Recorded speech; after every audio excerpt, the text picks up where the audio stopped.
Ever heard that saying? Keep your friends close, but your enemies closer? Mm, Well, get ready, because today's deep dive is going to throw you for a loop. okay. We're diving into the unexpected power of disarming people with, get this, honesty. Honesty. Yeah, you heard right. That sounds, well, a little counterintuitive, no. Exactly. It's like that how did they do that moment in a magic show. I see. And that's precisely the tactic we're unpacking today from Robert Greene's The 48 Laws of Power. Law 12, to be exact. Okay, so how does honesty, I mean, isn't that usually a good thing? How does that disarm someone? Well, Greene argues that in a world where everyone's expecting some kind of manipulation, a well-placed dose of honesty can be surprisingly effective, even for deception. Oh, interesting. So it's like catching someone off guard. You got it. Yeah. Most people are so used to being suspicious that when someone acts genuinely honest, it's like their defenses just melt away. Ah, I see. It creates a vulnerability. Exactly. And to really illustrate this, let's talk about a story. It sounds like something straight out of a Hollywood movie, but it really happened. Okay, I'm intrigued. It involves a guy named Count Victor Lustig. Ever heard of him? The name rings a bell. Wasn't he some kind of con man? Oh, he was a notorious con man. And he managed to swindle money out of, wait for it, Al Capone, Al Capone. Now that's a name I know. Are you serious? That Al Capone. the one and only. This wasn't some small-time hustle. We're talking 1926, Chicago, the height of Capone's power. Okay, so how did he pull that off? Lustig, he just waltzes right into Capone's inner circle, no fear, and lays out this proposition.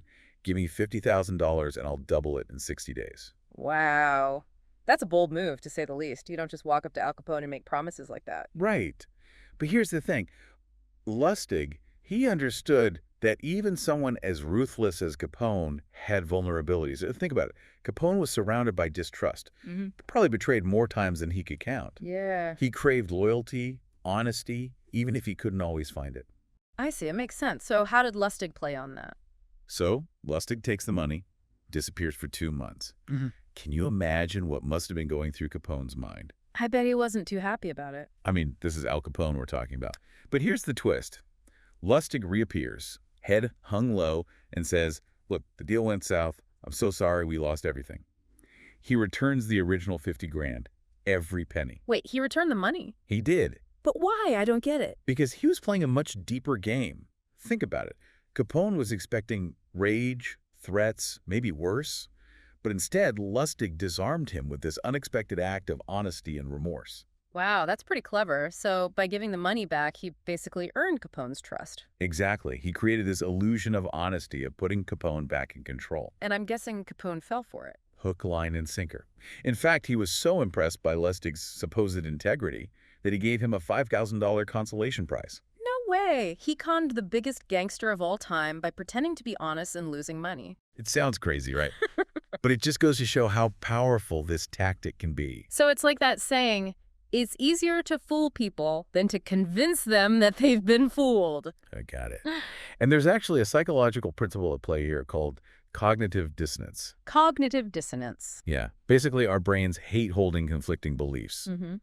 So when Capone witnessed Lustig's apparent honesty, it clashed with his worldview, his belief that everyone was out for themselves. So it was easier for him to accept this act of honesty than to question everything he thought he knew. Exactly. And Lustig, the master manipulator that he was, he understood this perfectly. It's almost like, you build up this bank of trust, so when the time is right and you make your move, well, people are more likely to give you the benefit of the doubt. They're already on your side. Exactly. This whole thing reminds me of another story, a historical example, actually. Duke Wu of Qing, this ruler in ancient China, he used a similar tactic to conquer the kingdom of Hu. Okay, little ancient history. I'm always up for a good story. What did this Duke Wu do? Well, instead of launching some direct attack, he gets this idea, right? He proposes a marriage alliance between his daughter and the ruler of Hu. Ah, I see where you're going with this.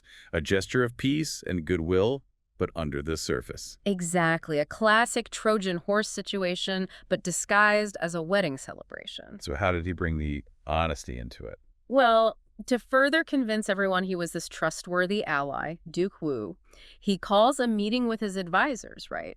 And he asks them, okay, so which kingdom should we invade next? Oh man, this is getting good. Right. So one advisor, maybe he missed the memo about this whole act they were putting on, but he speaks up and says, whew, the kingdom they just promised their daughter to. That's got to be awkward. Talk about a way to ruin dinner. But here's the kicker. Duke Wu, he just erupts in this show of righteous anger. He's like, what?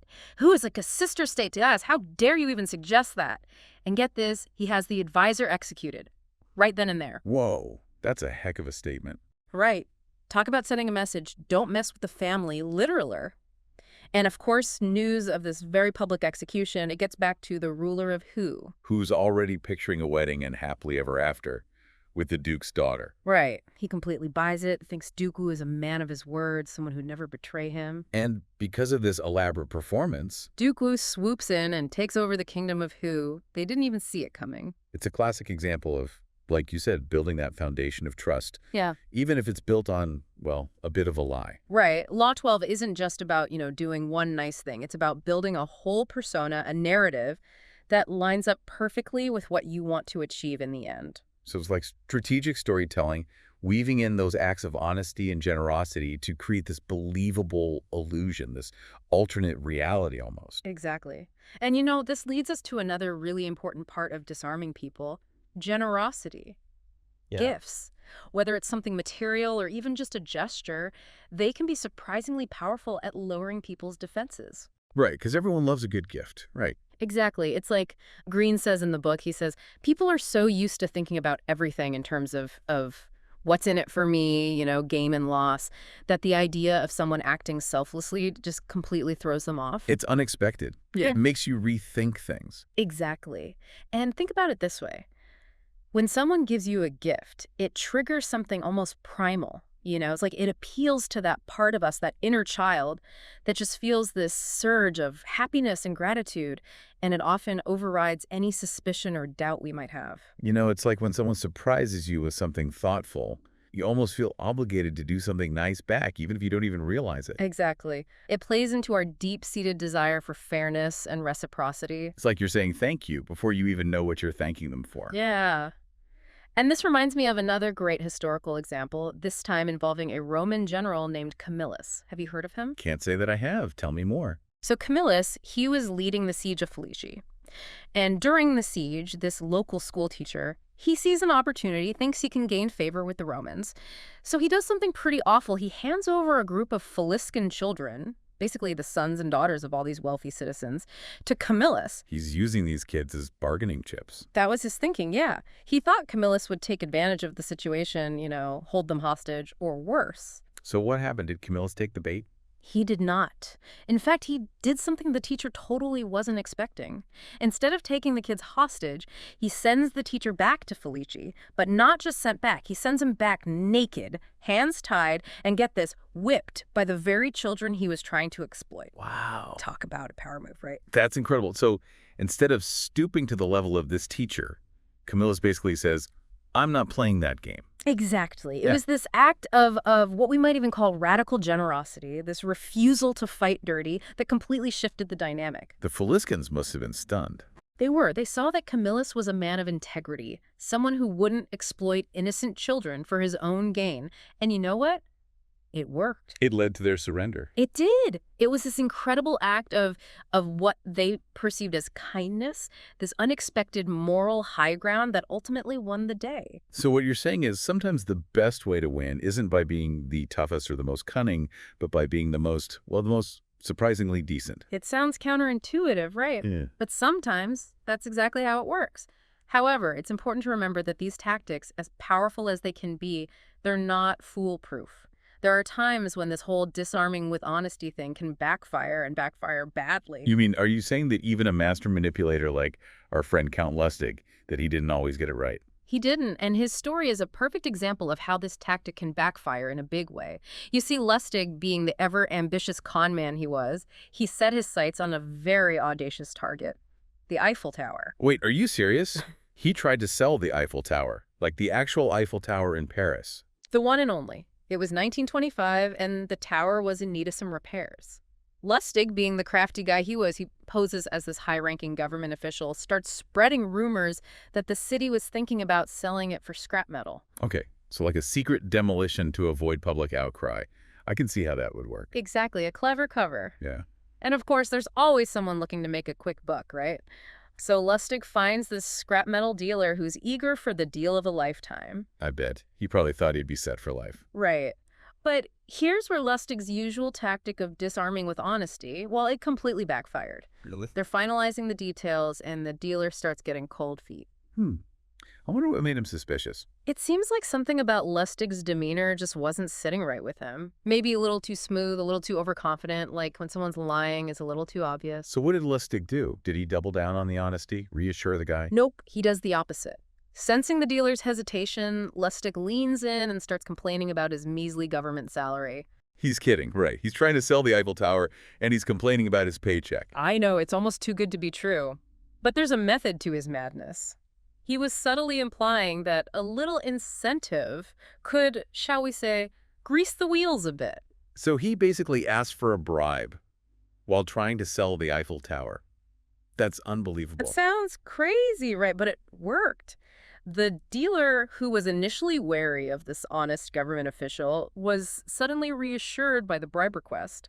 It's like the bribe itself legitimized the whole deal in his mind. It's like that saying, if it sounds too good to be true, it probably is. But in this case, by being dishonest, Lustig actually appeared more trustworthy. Exactly. It played right into the dealer's cynicism, his expectations of how corrupt officials behaved. It's a perfect example of how sometimes playing the role of the cunning manipulator can be more effective than trying to be the honest, straight shooter. Just like that French diplomat Talleyrand, he was a master of this. Oh yeah, wasn't he the one who said something like, speech was given to man to disguise his thoughts? That was him. Talleyrand understood that in the world of power and politics, honesty could be a liability. He actually cultivated this reputation for being so cunning, so prone to exaggeration, that people started to distrust almost everything he said. So his reputation for dishonesty became like a shield, protecting him, letting him operate in the shadows. Precisely. People were so busy trying to untangle his lies to figure out his true motives that they often missed the truth that was right there in front of them. It's like a magician using misdirection, but on a grand scale. It makes you wonder how often this kind of strategic dishonesty shapes the world around us, doesn't it? It does. It reminds us that we should always be thinking critically, questioning motives, and remembering that things aren't always as they seem, especially when it comes to power. This has been an incredible deep dive, to say the least. It's amazing how honesty, something we usually think of as a good thing, can be such a powerful tool for deception. It really makes you think, doesn't it? And it just goes to show that the world is a lot more complex than we sometimes realize. It sure is. So to our listeners, the next time someone seems surprisingly honest or generous, don't just assume the best, all right? Take a step back, consider the context, and ask yourself, what's the bigger picture here? Because sometimes the most disarming smile can hide some very sharp intentions. And on that note, we'll leave you to ponder the fascinating and often ethically ambiguous power of selective honesty. Thanks for joining us for another deep dive.